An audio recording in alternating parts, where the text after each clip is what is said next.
Hello and welcome to the How to Become a Personal Trainer video series. The series where you learn how to be a good values-based personal trainer to real busy people in their 50s, 60s, 70s, 80s, all the way up.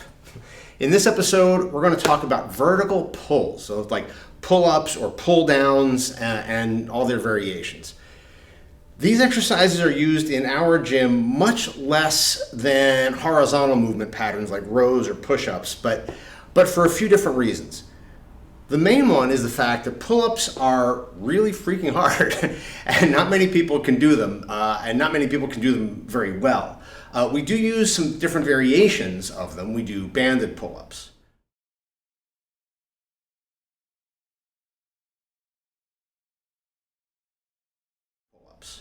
Bar pull-ups.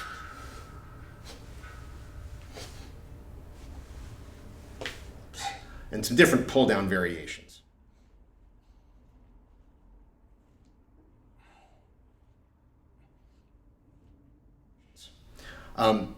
The other reason is just shoulder problems.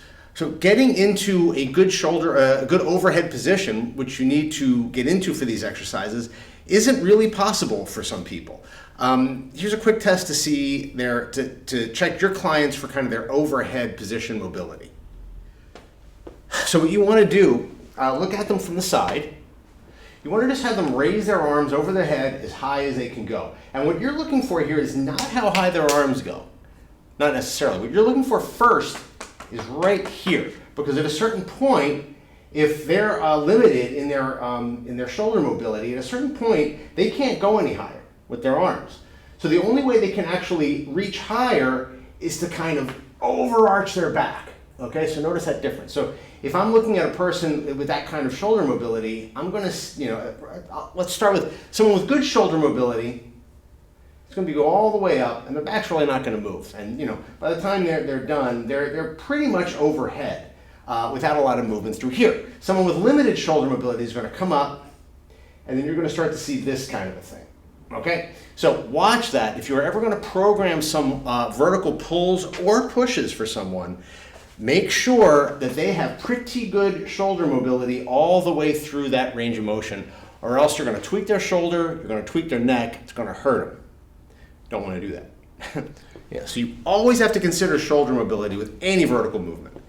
Now, some people that have shoulder issues can actually get some relief with vertical pulling because there's kind of some decompression in the shoulder joint that can occur during a pull-up or a lat pull-down. Now, if this is the case, an exercise called shoulder traction or a stretch, it's kind of more of a stretch, can be a good thing for them to do. Let me show you that one real quick.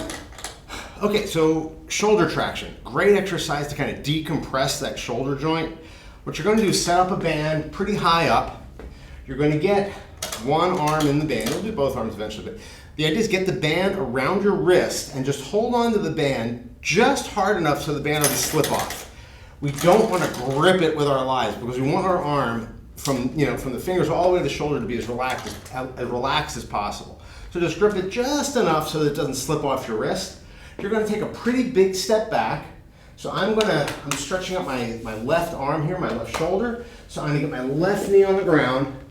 And the idea here is the trick is to let the band do the work. I am not pulling against the band. I'm letting the band do the work and pull my arm slightly out of the socket, just a little bit. You don't want to get a tremendous amount of tension on here. A little bit goes a long way. And just kind of lean down and relax. Hold it for a minute or so. After a little bit of time, you can start to just maybe rotate your wrist a little bit.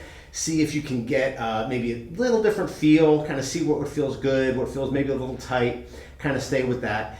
But make sure you are very relaxed and you are breathing. The breathing is very important here. Just kind of lean down. Just again, let the band do the work and just relax all the way. Relax and stretch all the way through here. All right, that is shoulder traction. So the big cue with any kind of vertical pull is the same as a horizontal pull, in that you want to initiate the movement with your shoulder blades, not your arms. So again, seeing this from the side, what you're going to see is this first, not this first. So notice the difference. If I'm pulling with my shoulder blades, boom, you're going to get that kind of downward movement. right through here. The arms aren't even bending, okay? If I'm doing arms first, then I'm here, and notice where my shoulder position is. Not where they want to be, okay? So make sure, again, that that is in their head. These movements are not arm exercises, they are back exercises. That's where they should feel them, and that's where they should initiate these movements from. So here's an easy way to tell if they are moving through their arms or if they're moving through their shoulder blades or lats or their back, which is what we want. Again, we want them to move through back here.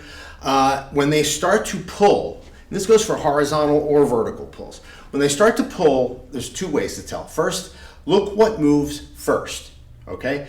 And you're going to be looking at their shoulder blades when you do that. You want to see, do those shoulder blades move first or do the arms move first? And you're going to know if the arms move first by their elbows. So if their elbows bend before anything back here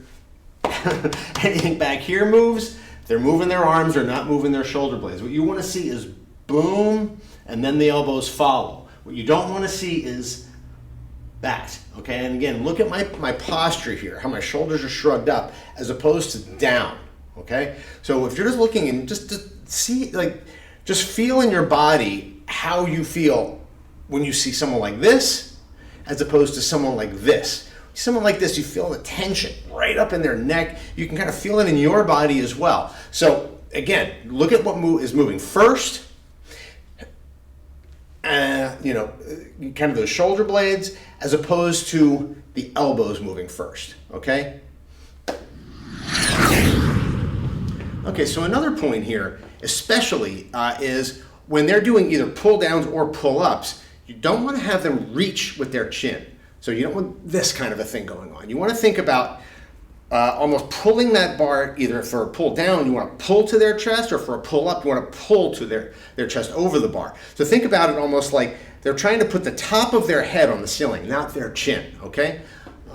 Because remember, it always comes down to posture. We never want to be in bad posture during an exercise. And if someone's raising their chin, this isn't particularly good posture. We want to be nice and tall position. And always think of that good tall position no matter what you're in, whether you're doing a vertical pull, whether you're doing a squat, whether you're doing whatever. Tall positions, head up, and that applies to chin ups and pull ups just as well. So, if a client's not strong enough or if they have shoulder mobility issues, I have no problem not even having them do vertical pulling, just as long as they're doing horizontal pulling, okay? Vertical pull is great, it's a great variation, but it's not as important as someone just getting in as many high quality pulls as they can to get their shoulders, scapula, lats all working as well as possible. We never want to shoehorn a movement just for the sake of doing it at the expense of good general movement, okay?